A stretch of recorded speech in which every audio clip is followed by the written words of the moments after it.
Nung January, kayo po nagsalita. At tatanungin ko kung tama po ba to. At sinabi na the Marcos administration ay uupo kasama na ng ICC.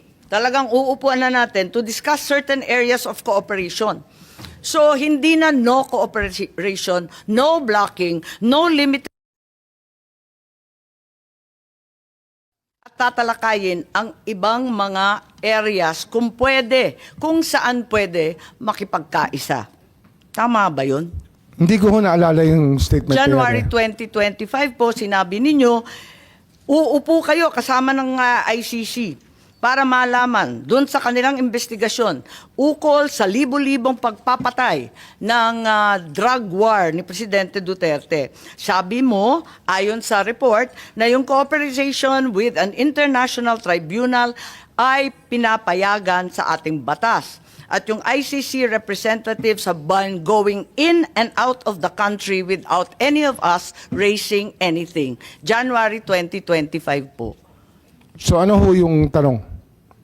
Ang sinasabi ko, what happened to the President's statement that the government will not lift a finger? And what happens to your own assertion that there will be no blocking but no cooperation? Ngayon, nakikipagtungo na tayo sa ICC. Hindi, yun po yung sinasabi natin nagiging bukas ang ating isipan, ngunit hindi po natin ginawa. Hindi po tayo nakiupo, hindi tayo nakipag-usap. Yun po yung malinaw sa lahat. Pero handa kayo noon, ngunit hindi natuloy. Ganun po ba? Marahil ho, kung meron hong tutulay, pero wala naman hong tumuloy eh. Kaya wala hong nangyari. Pero meron rin kayong sinabi that the ICC representatives as of January 2025 have been going in and out. Labas-pasok sila sa ating bansa. Hinahayaan lang natin. Hindi ko po, hindi ko ho alam yung pagpasok at paglabas nila. Meron po Wala ko kung kaalaman sa pagpasok at paglabas. Marahil, sa kanilang pag-iimbestiga, labas-pasok sila rito. Ngunit wala akong nagsasabi sa akin na ICC po yung labas-pasok dito. Wala pong akong report sa immigration. Wala po akong report sa ating po mga... Kayo po nagsabi, kaya ako nalaman na may ICC representatives na labas-pasok dito sa ating bansa na hindi tayo umaalma, hindi tayo nagrereklamo. Yun na ang pagkasabi po ninyo. Sabi nga namin dati pa, kung wala ho silang nilalabag na batas, ay malaya po silang maglabas-pasok sa ating bansa. Katulad po ng kahit sino pang turista o sino pong nais bumisita sa ating bansa. Iba po yung pakay ng turista, iba naman yata ang pakay ng kinatawan ng ICC. So, nag-iba na talaga. Sa bandang January ng 2025, hinayaan na natin sila na lumabas-pasok dito sa ating bansa. Ganun po ba? Hindi po wala tayong hinahayaan, hindi lang ho tayo nagtatanong kung hindi natin tinatanong ang lahat ng labas-pasok dito kung sila po ay ICC. Pero Kasi nga sa dami po ng labas-pasok sa atin, hindi po natin tinatanong. So hanggang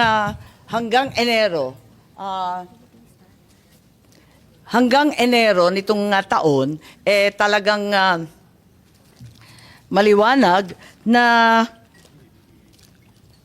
labas-pasok na yung mga ICC. Ano?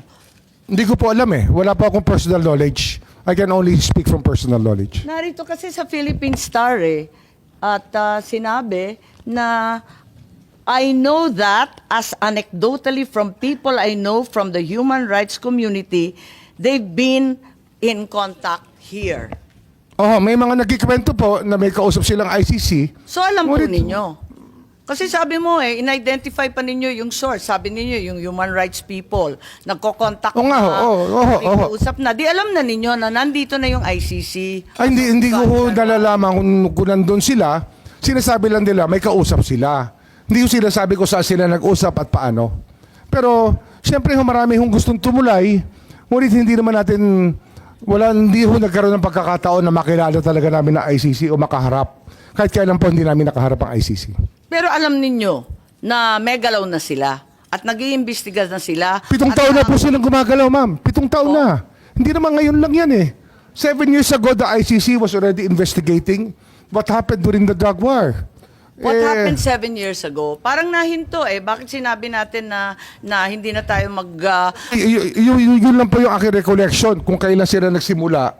Na parang 2016 nga, baka 9 years ago pa. Sinimulan na po nilang bantayan ang ating drug watch, yung ating drug war nung nagsimula po yung patayan.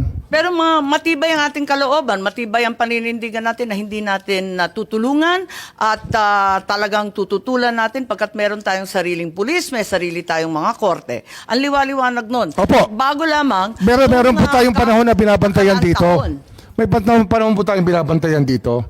2016 hanggang 2019 ay doon po ang kainitan ng drug war.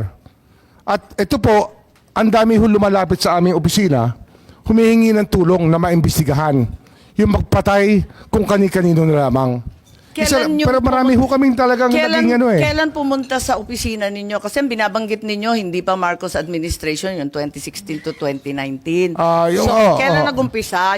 Simula ho sila pumunta sa amin, 2022 na. Oh. So matagal na ho nakalipas ang mga krimen na nangyari. Pero nung umpisa, ang sinasabi natin, paulit-ulit, talagang hindi tayo tutulong at hindi natin hahayaan sila manghimasok. Maybe we can ask Secretary Anyo, sorry, kumakain po kayo, violation na naman ng human rights po to. Pero kung maaari bilang pinuno ng National Security Council, baka may naalam kayo tungkol sa pivot. Kasi parang nag-iba eh. Di nag-iba. Bakit nag-iba? Nung una, ang tindi ng ating paninindigan na hindi kailanman tayo tutulong sa ICC. Biglang lumambot, nahahayaan natin pag pumasok sila, tapos pagkatapos nun, meron ng statement, uupo tayo. Kung may mamamagitan, pag-uusapan kung saan tayo pwede tumulong. Meron ba kayong alam, Secretary Anyo? Kasi maraming nagsasabi na kayo daw ang dahilan kung bakit nagbago ang isipan ng ating administrasyon. Madam Chair, palagay ko po ay walang basis po yung ganong klaseng allegation sapagkat ito po ay legal na usapan at hindi po kami nag-focus sa legal na usapan sapagkat ang sa amin po ay on the lens of national security. Tapos wala rin po kaming na-monitor na pumasok dito ng mga ICC investigators nung sinasabi ng mga panahon na yan. So wala kayong alam tungkol sa pagbabago ng isipan at polisiya ng ating administrasyon? Wala po, Madam Chair.